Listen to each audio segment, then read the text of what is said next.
আমরা গন্ডা তুইসা এবং কদমতলা ন্যায় বিচার মঞ্চ তরফে আজকে আমরা মানবাধিকার কমিশনের চেয়ারপারসন এবং যারা কমিশনার আছেন তাদের সাথে দেখা করতে এসেছি এই কারণে যে 2024 সালে ত্রিপুরার ইতিহাসে মানে নজিরবিহীন যে ঘটনাগুলো ঘটে, কদমতলায় যে সাম্প্রদায়িক হিংসার ঘটনা ঘটে এবং গন্ডা তুইসাতে, এবং এই দুটি ঘটনাই রাষ্ট্রীয় মদতে এই হিংসার ঘটনা ঘটে এবং সেখানে ব্যাপকভাবে জনগণের যান মাল এবং তাদের সম্পত্তি ধ্বংস হয়, দোকানপাট ধ্বংস হয়, বাড়িঘর ধ্বংস হয়।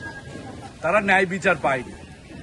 ন্যায় বিচারের দাবিতে আমরা 2025-এর প্রথমেই আমরা এখানে অভিযোগ দাখিল করি। প্রতিটি পরিবার আসে এবং তারা অভিযোগ দাখিল করে।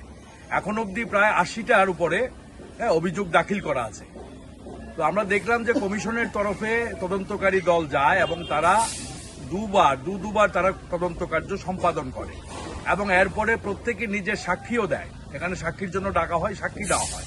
কিন্তু আজকে 1 বছর অতিক্রান্ত, এখনো কোনো প্রত্যেকটা মামলার এখনো কোনো নিষ্পত্তি হয়নি।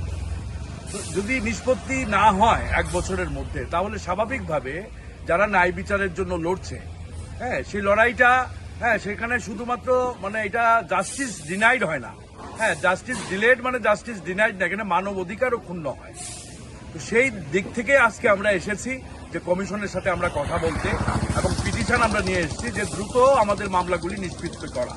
যদি না করা হয় তাইলে আমরা আন্দোলনেই যাব, কারণ আন্দোলন ছাড়া, রাস্তায় আন্দোলন ছাড়া আর অন্য কোনো পথ নেই।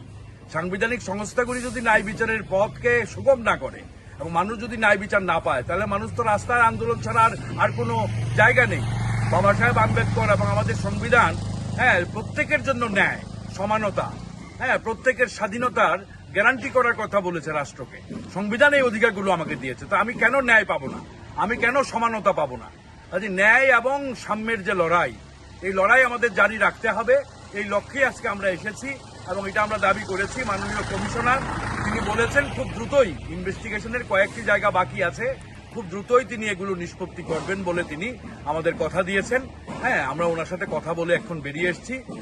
এটাই আমাদের কথা। আমরা এই ন্যায় এবং সাম্যের জন্য আমরা লড়াইটা জারি রাখবো। ধন্যবাদ।